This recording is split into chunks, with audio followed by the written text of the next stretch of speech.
اعوذ باللہ من الشیطان اللعین الرجیم بسم اللہ الرحمن الرحیم الحمد للہ الذی ہدانا لہذا وما كنا لنهتدي لولا ان هدانا الله لقد جاءت رسل ربنا بالحق والصلاة والسلام والتحية والإكرام على سيد أسلم ما في الوجود سر اللہ فی کل موجود نقطة دائرة الوجود صاحب لواء الحمد والمقام المحمود مولانا و مولا الثقلین جد الحسن والحسین ابی القاسم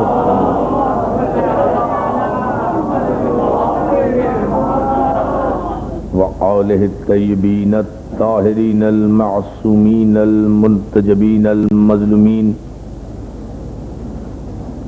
اما بعد فقد قال حق سبحانہ وتعالی فی محکم کتابہ الحکیم وَإِذَا ابْتَلَىٰ إِبْرَاهِيمَ رَبُّهُ بِكَلِمَاتٍ فَأَتَمَّهُنَّ قَالَ إِنِّي جَاعِلُكَ لِلنَّاسِ إِمَامًا قَالَ وَمِن ذُرِّيَّتِي قَالَ لَا يَنَالُ عَهْدِ الظَّالِمِينَ صلوات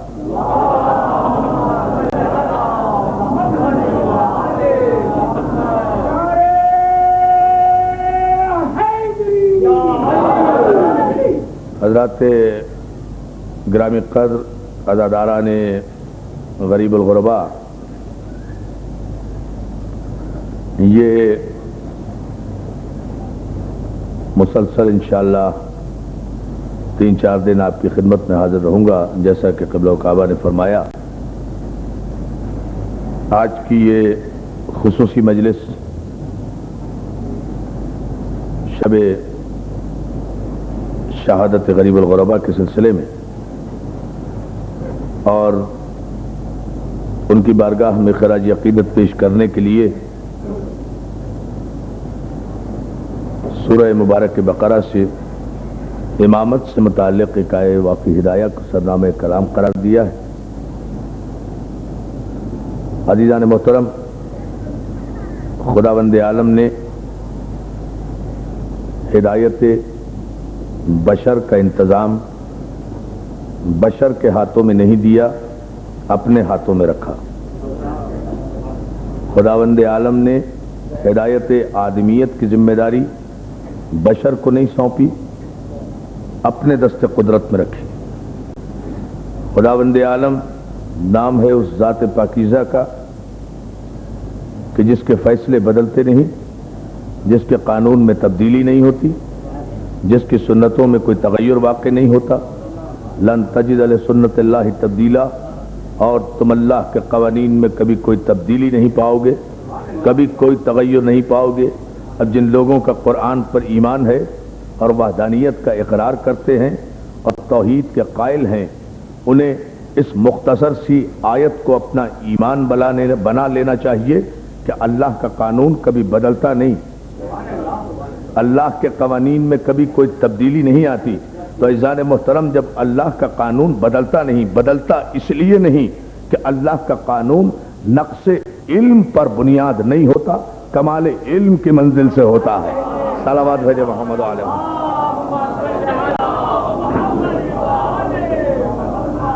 کیونکہ اللہ کے بنائے ہوئے قوانین تبدیل اس لیے نہیں ہوتے کہ ان قوانین کی بنیاد کمال علم ہے، عین علم ہے، لہذا کسی بھی قسم کے تغیر اور تبدیلی کا سوال پیدا نہیں ہوتا۔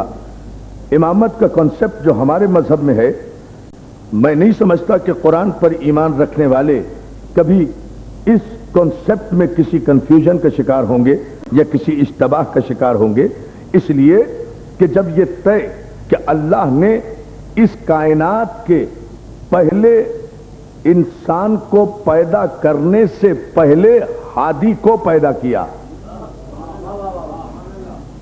بہت توجہ میں آپ کی چاہوں گا اس مختصر سی مجلس میں۔ خداوند عالم کا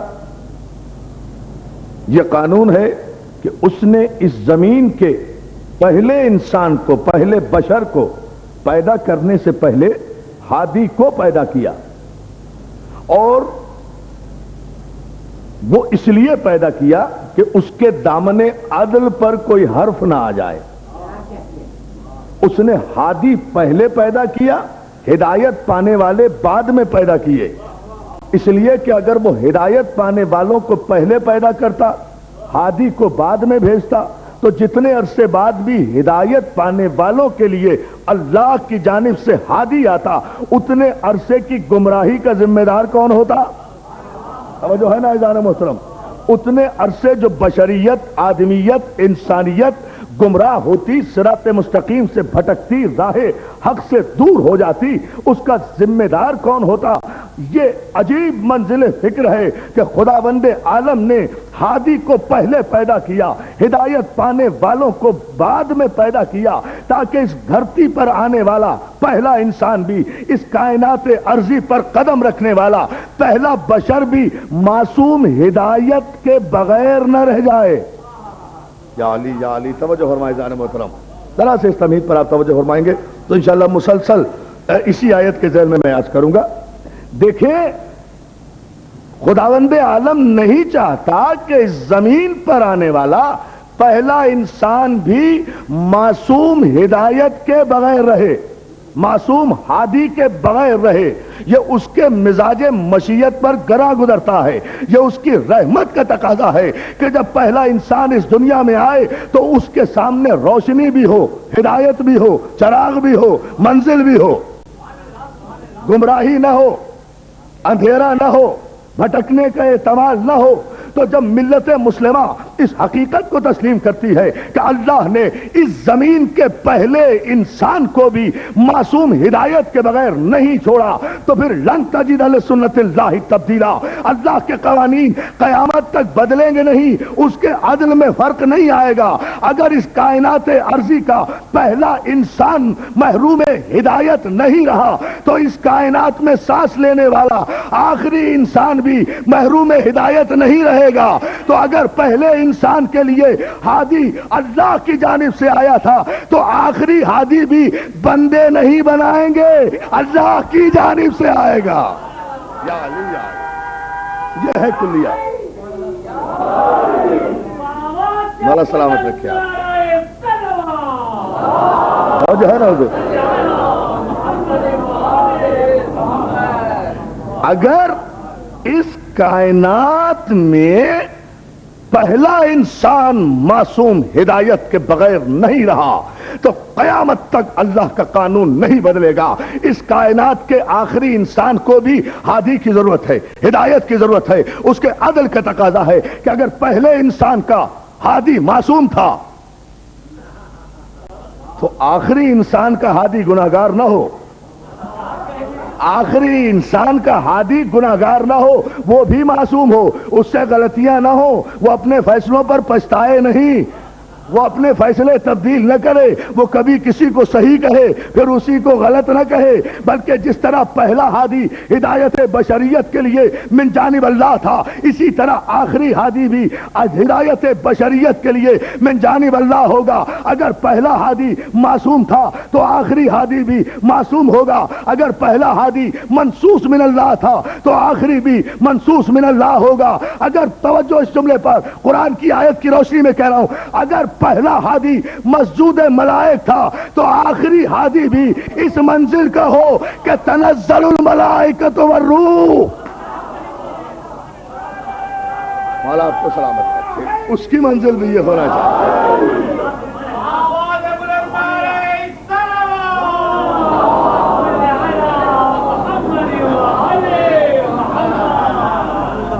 اگر پہلا ہادی مسجود ملائک تھا تو آخری ہادی بھی نزول ملائک کا مرکز ہو، جہاں فرشتے تمام امور لے کر اس کی بارگاہ میں آئیں۔ عزیزان محترم، اور پھر اس نے ہدایت کا سلسلہ قائم کرتے وقت قرآن میں ایک لفظ استعمال کیا، وَإِذْ قَالَ رَبُّكَ لِلْمَلَائِكَةِ إِنِّي جَاعِلٌ فِي الْأَرْضِ خلیفہ۔ لیکن دو ہی لفظ ہدایت کے لیے استعمال ہوئے ہیں نبوت اور رسالت سے ہٹ کر۔ اور وہ میں آپ کی خدمت پیش کر رہا ہوں کہ انی جاعلو، میں بنانے والا ہوں زمین پر، بس یہ ہے لفظ، انی جاعل فی الارض خلیفہ، میں عرض پر اپنا نائب بنانے والا ہوں، زمین پر اپنا نائب بنانے والا ہوں۔ تو خلافت الہیہ کی بنیاد اور اساس زمین پر ہے، نیابت الہیہ زمین پر ہے، نیابت الہیہ زمین پر ہے، جب تک عرض باقی ہے خلیفت اللہ باقی ہے۔ ایسا نہیں ہو سکتا کہ عرض تو باقی رہے خلیفہ نہ رہے۔ صلوات بھیجنا محمد و آل محمد کی۔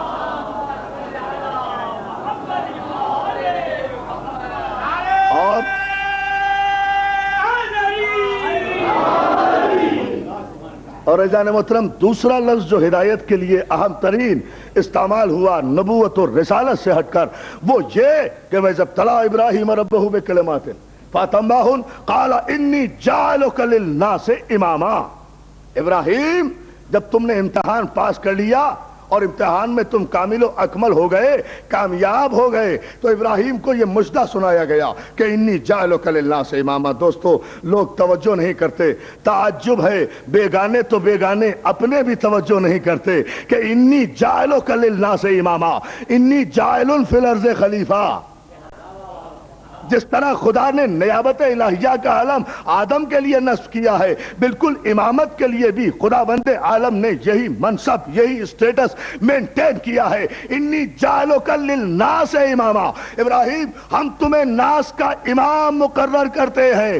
تو جس طرح خلافت من جانب اللہ ہے، اسی طرح امامت من جانب اللہ ہے۔ اب توجہ اس جملے پر،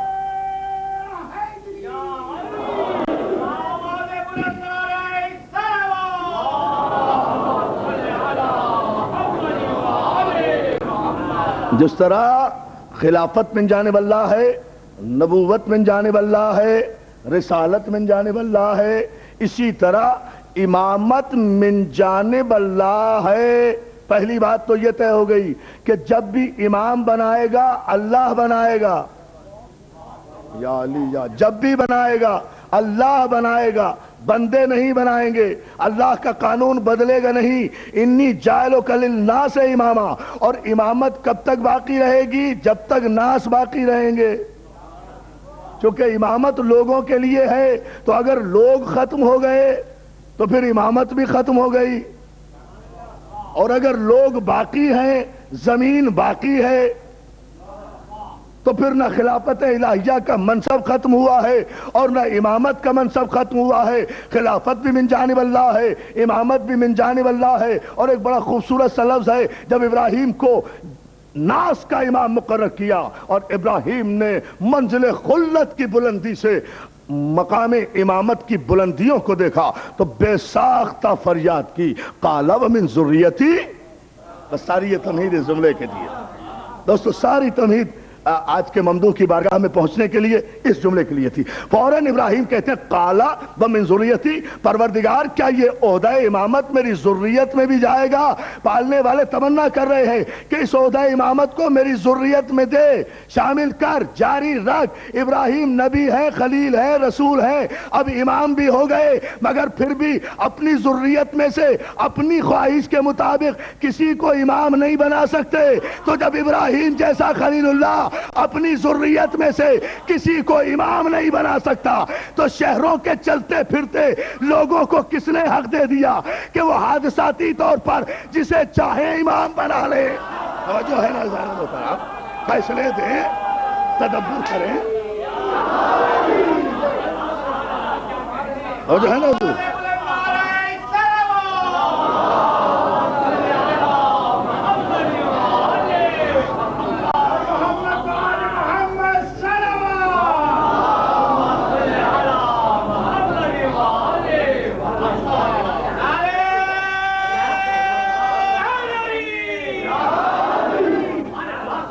اور آپ کو سلامت رکھے، مقام تفکر ہے۔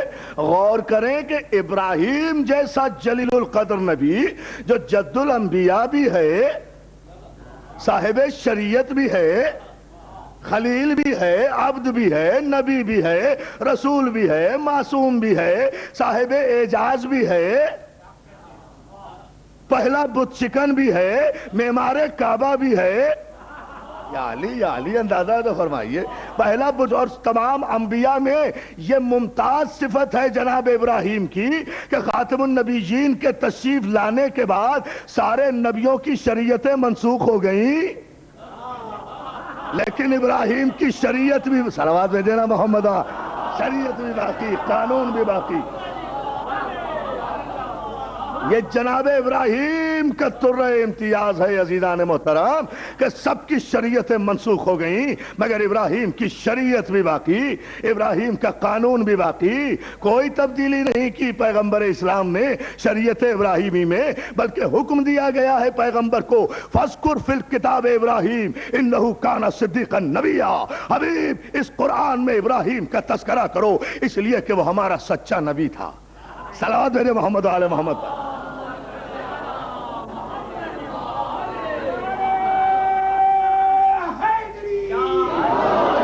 تو یہ جناب ابراہیم جو اس منزلت پر ہیں اور پھر وہاں سے ان کا امتحان ہوتا ہے، وہ کامیاب ہوتے ہیں، امام بنائے جاتے ہیں، فوراً ہی تمنا کرتے ہیں اپنی ذریت کے لیے، اولاد کے لیے اچھے منصب کی تمنا کرنا کوئی عیب نہیں ہے.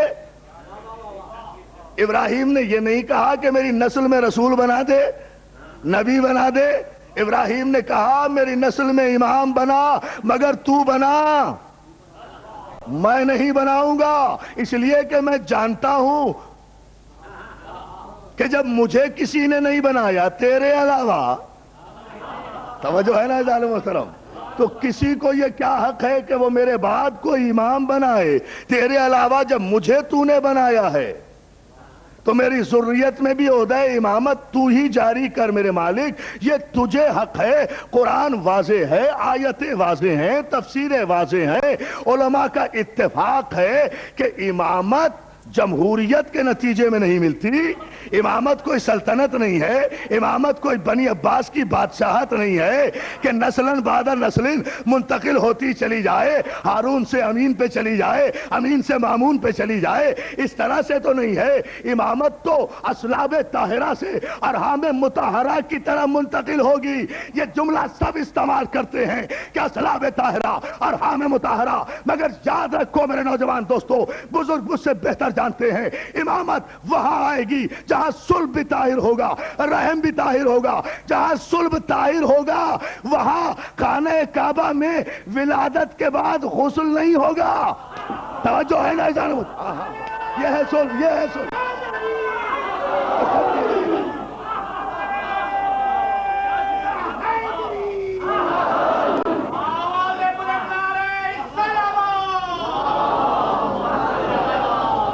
یہ ہے صلب کی تاریخ.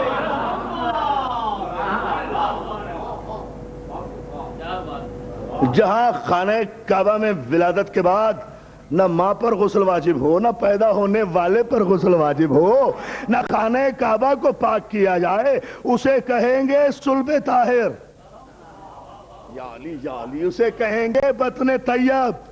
یہ صلب بھی پاکیزہ، یہ بطن بھی پاکیزہ. جہاں دونوں رخ پاکیزہ ہوں اور غسل واجب ہی نہ ہو انڈر اینی سرکمسٹانسز. توجہ فرما لیں میرے اس جملے پر، یاد رکھیں آپ میرے نوجوان دوستو، خاص طور سے جہاں غسل واجب نہ ہو وہاں ہے امامت. یا علی غور فرما لیں.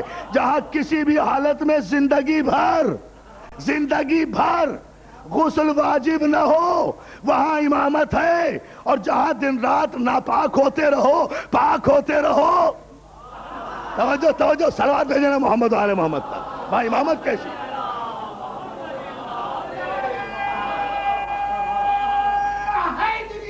اچھا نہیں، آپ اس پہ دلیل چاہتے ہیں، یاد رکھو شریعت جعفریہ اور شریعت مصطفیٰ میں امام اسے نہیں کہتے جس پر غسل واجب ہو جائے وہ امام نہیں ہوتا. میں بار بار زور دے رہا ہوں اس جملے پر، جس پر غسل واجب ہو جائے وہ امام نہیں ہوتا، بلکہ جو امام ہوتا ہے پیغمبر اسلام اس کے لیے اعلان کرتے ہیں سب کے دروازے بند کر دو. توجہ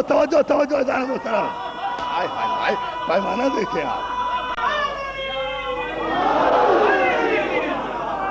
جو ہے بھائی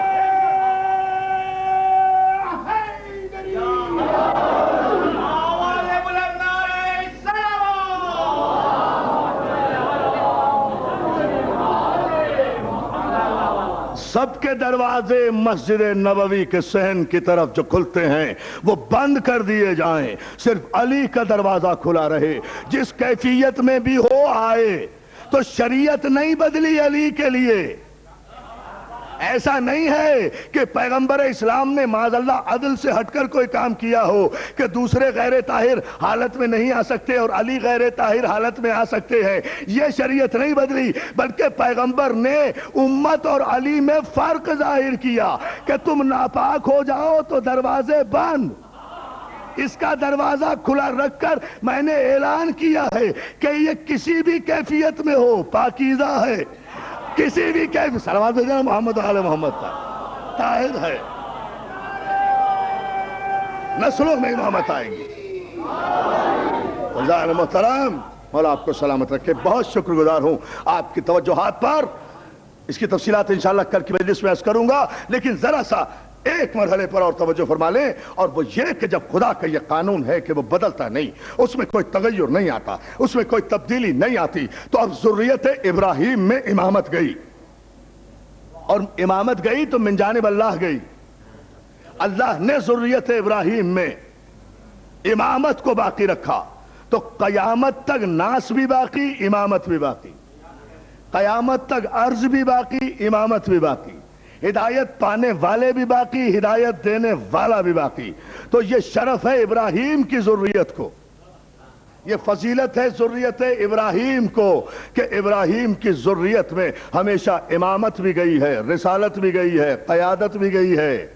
یا علی یا علی، یعنی جہاں امامت نہیں بھی ہے نا، وہاں بھی جناب خدیجۃ الکبریٰ کا عقد پڑھاتے وقت ابو طالب کہتے ہیں الحمدللہ الذی جعلنا من ذریۃ ابراہیم وذر اسماعیل، حمد و ثنا ہے اس خدا کے لیے کہ جس نے ہمیں ذریت ابراہیم میں قرار دیا، نسل اسماعیل میں ہمیں قرار دیا، یعنی عرب کے سارے بد شجرہ لوگوں کے سامنے اپنے صلب طاہر کا اعلان کر رہے ہیں ابو طالب۔ حیدری، یہاں شجرہ بھی پاک ہے،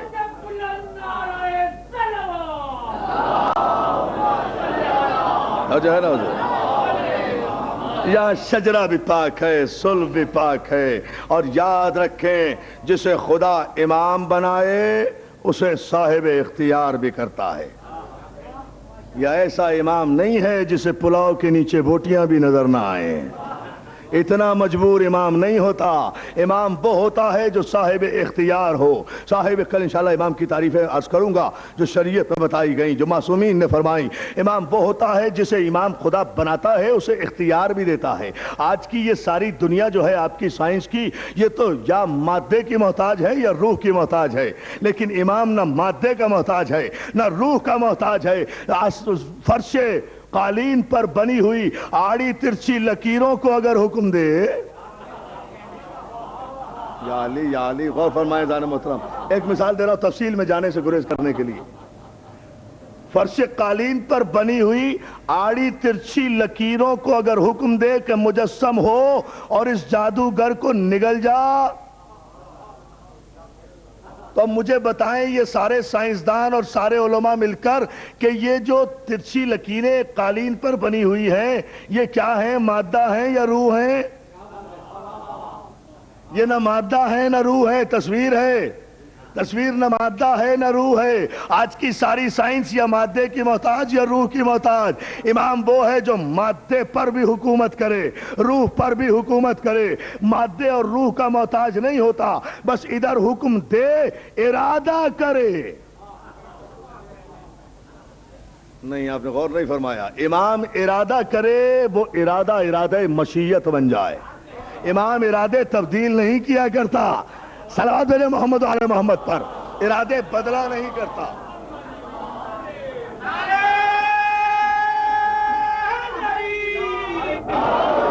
عزیزان محترم، یاد رکھیں یہ سلسلہ، اسی لیے میرے امام حج تم نے فرمایا مامون رشید سے صلوات بھیجیں ایک مرتبہ،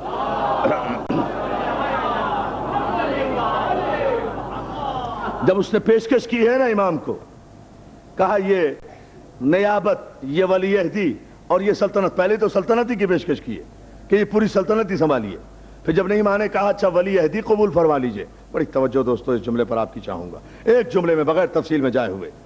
ولی عہدی قبول فرما لیجئے. کیا خوبصورت بات کی جو شایان شان امامت تھی. اگر یہ حکومت تیرا حق ہے, دیکھیں کیا خوبصورت بات ہے, پوری توجہ میں چاہوں گا, مولا سلامت رکھے اس تاریخی اجتماع کو. اگر یہ حکومت تیرا حق ہے بادشاہ, تو پھر جس کا حق نہیں ہے اسے کیوں دے رہا ہے؟ کیا بڑے لاجیکل جواب دیا ہے. اگر یہ حکومت تیرا حق ہے تو جس کا حق نہیں ہے اسے کیوں دے رہا ہے؟ اگر یہ تیرا حق ہے اور اگر یہ تیرا حق نہیں ہے تو تو کون ہوتا ہے دینے والا؟ توجہ ہے نا جان محترم, عجیب فلسفہ ہے خدا کی قسم. صلوات دے مل کر محمد آل محمد. اور اگر یہ تیرا حق نہیں ہے تو تو کون ہوتا ہے دینے والا؟ دے وہ جس کا حق ہے. جب تیرا خود ہی حق نہیں ہے تو تجھے دینے کا حق کس نے دے دیا؟ دینے کا حق کسے؟ یاد رکھیں جان محترم, مسئلہ یہ ہے کہ خدا نے آل محمد کو امام بنا کر بھیجا تو زیور علم سے آراستہ کیا, اقتدار سے بے نیاز کر دیا. اقتدار اور تخت و تاج کا سہارا ہمیشہ وہ لیتے ہیں جن کے حسب نسب میں عزت کا کوئی خانہ نہ ہو. یا علی یا علی یا علی. ہائے ہائے بھائی دیکھیں, حسب نسب میں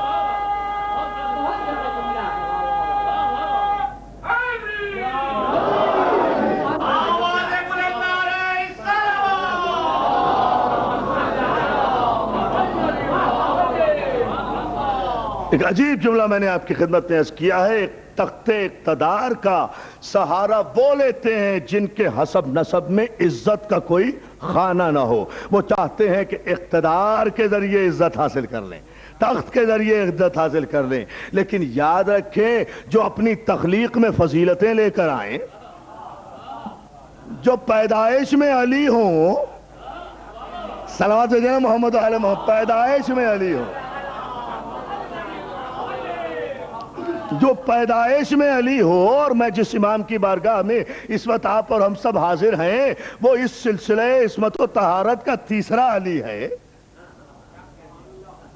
توجہ ہے نا جان محترم, تیسرا علی ہے.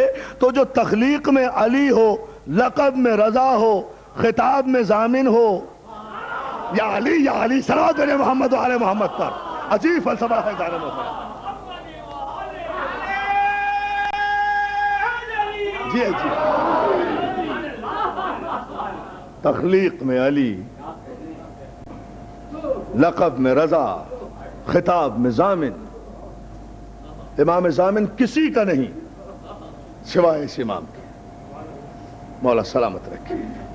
دیکھیں شب جمعہ میں یہاں کیا مومنین آتے ہیں, کتنی بڑی تعداد میں زیارت کے لیے, خاص طور سے اس بارگاہ میں حاضری دینے کے لیے آتے ہیں, منتیں مانتے ہیں, مرادیں مانتے ہیں, دعائیں مانگتے ہیں. جو مانگتے ہیں وہ ملتا ہے اس بارگاہ سے, ملتا ہے تو پھر آتے ہیں. اس کے لیے کسی فلسفے کی ضرورت نہیں ہے. دوستو تمنا کرتے ہیں مولا شہنشاہ خراسان کے آستانے تک پہنچا دے. بہت بڑی معراج ہے کہ شاہ خراسان کی ذریعے اقدس کو بوسہ دے لیا جائے. عزیزان محترم, کتنے بدنصیب ہیں وہ لوگ جو وسائل ہونے کے باوجود بھی سرکار رضا کے روضے پر حاضری نہیں دے سکتے, اور کتنے خوش نصیب ہیں وہ لوگ جو زندگی کا ہر لمحہ گزارتے ہیں مولا کب زیارت ہوگی. اچھا مولا اگر وہاں نہیں آ سکتے تو یہاں حاضری دے لیں گے. دوستو آپ اپنے گھروں سے آئے ہیں نا, کوئی دور سے آیا ہے, کوئی قریب سے آیا ہے. ماشاءاللہ آئے بھی ہو, چلے بھی جاؤ گے. اس مجمع میں امیر بھی بیٹھے ہوں گے, غریب بھی بیٹھے ہوں گے, لیکن دوستو میرا دعویٰ ہے, سن لینا جملہ, اس مجمع میں غریب سے غریب لوگ ہوں گے مگر غریب الغربا کوئی نہیں ہوگا.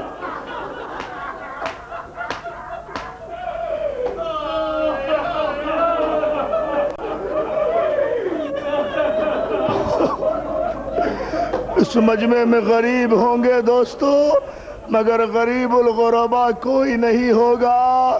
عزادارو، غریب الغربا اسے کہتے ہیں جو وطن سے دور ہو، نہ بیٹا پاس ہو، نہ رونے والی بہن پاس ہو۔ عزادارو، آپ کہیں گے حسین کو غریب الغربا کیوں نہیں کہتے؟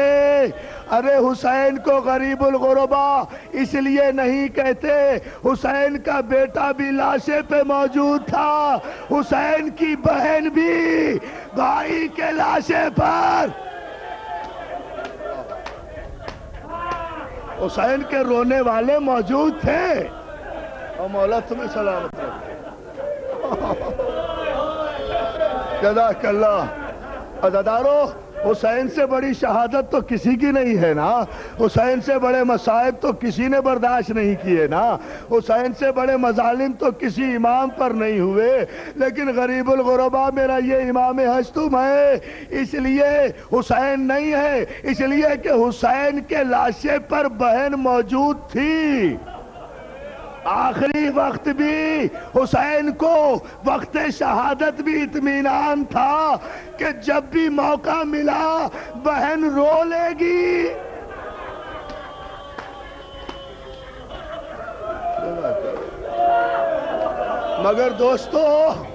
مگر دوستو سید سجاد، بہت توجہ اس جملے پر آپ فرمائیں، سید سجاد موجود ہیں، حسین کو یقین ہے میرا بیٹا میرے پاس ہے، میرا بیٹا میرے پاس ہے۔ ہائے میرا غریب الغربا، ادھر مامون نے زہر دیا اور زہر انگور کے ذریعے دیا۔ آج 17 صفر کی شب کو عزادارو 3 دانے انگور کے کھائے، سینے پہ ہاتھ رکھ کے اٹھے۔ مامون نے کہا فرزند رسول کہاں جا رہے ہیں؟ کہا جہاں تو نے بھیجا۔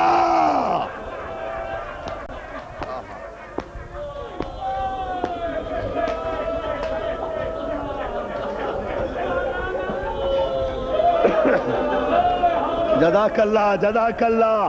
جسے جو منتیں ماننا ہے مان لو، جسے جو دعائیں مانگنا ہے مانگ لو، مگر روتے ہوئے سرکار رضا کی بارگاہ میں آج کی رات مرادوں کی رات ہے۔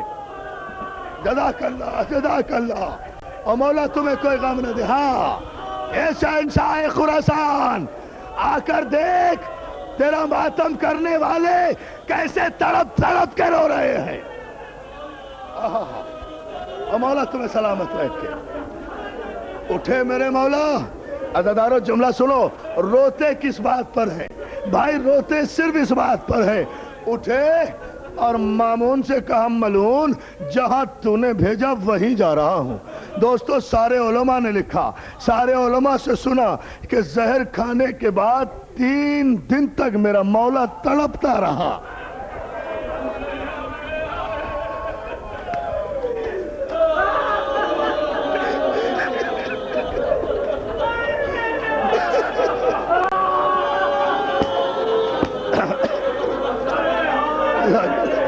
کیا قیامت کی مجلس ہو گئی؟ بس 2-4 جملے عزادارو۔ زہر کھانے کے بعد میرا مولا 3 دن تک تڑپتا رہا۔ غریب الغربا کس لیے کہتے ہیں کہ 3 دن جب بھی درد کلیجے میں اٹھتا اور زہر اثر دکھاتا، 2 ہی جملے رضا کے منہ سے نکلتے، ہائے تقی، ہائے فاطمہ۔ یا بیٹے کو یاد کرتے یا بہن کو یاد کرتے، مگر نہ بیٹا موجود نہ بہن موجود۔ اور جزاک اللہ، جزاک اللہ۔ مولا تمہیں سلامت رکھے۔ عزادارو اس لیے ہے غریب الغربا۔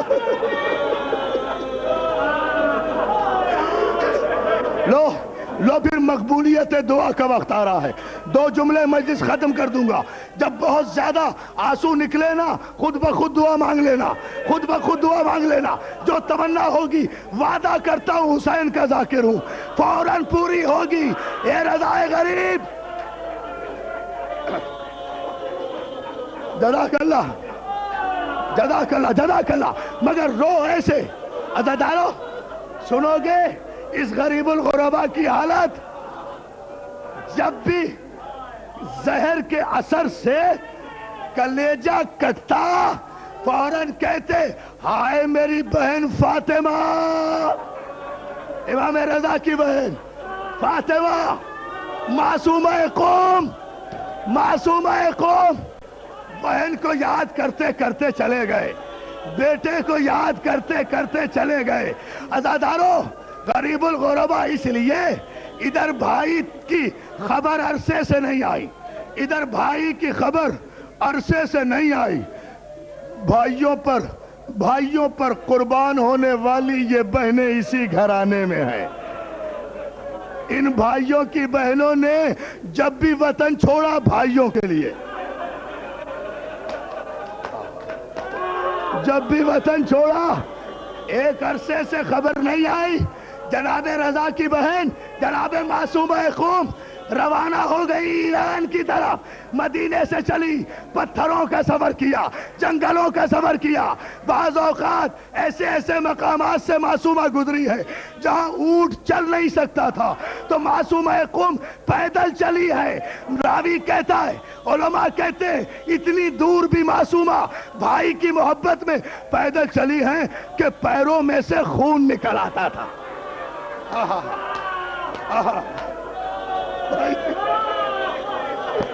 بس آخری جملہ مجلس ختم۔ اللہ جانے کس طرح پہنچی، خدا جانے کس طرح پہنچی مصیبتیں اٹھاتی ہوئی بھائی کی محبت میں، مگر بہن جب قم پہنچی تو سارے شہر کو سیاہ پوش دیکھا، سارے علماء کو سیاہ لباسوں میں دیکھا، سب کو سوگ میں ڈوبا ہوا دیکھا۔ ایک مرتبہ کنیزوں کو بلا کر کہا ارے میرا کلیجہ پھٹا جا رہا ہے، جا کر باہر پوچھ تو صحیح ان لوگوں نے سیاہ لباس کیوں پہنا ہوا ہے؟ یہ سارا شہر ماتمی لباس میں کیوں ہے؟ عزادارو شرفائے قم کی بہو بیٹیاں معصومہ قم کی سواری کے نزدیک آئی، ادب سے سلام کیا، سینے پہ ہاتھ رکھ کے ایک جملہ دوستو سن سکتے ہو؟ ساری شرفا زادیوں نے، ساری خواتین قم نے بڑے ادب سے کہا امام کی بیٹی، امام کی بہن، امام کی بیٹی، امام کی بہن، تمہارے بھائی کو زہر سے شہید کر دیا گیا۔ بس جملہ سن لو اب قیامت کا۔ تمہارے بھائی کو عباسی بادشاہ نے شہید کر دیا، بس اتنا جملہ سنا، ایک آگ کلیجے سے کھینچی، آہ رضا، رضا کے لیے ایک آگ کھینچی، محمل میں گر پڑی، پھر جو بیمار ہوئی، صحت نہ ہو سکی۔ اے معصومہ قوم، تم نے اپنے بھائی کے مرنے کی خبر سنی؟ اے میری بی بی، میں تجھے ایک اور بہن دکھاؤں جو 70 قدم کے فاصلے پر کھڑی دیکھ رہی ہے اور بھائی کے گلے پر خنجر چل رہا ہے، فریاد کر رہی ہے ہمارے ساتھ میرا بھائی بے گناہ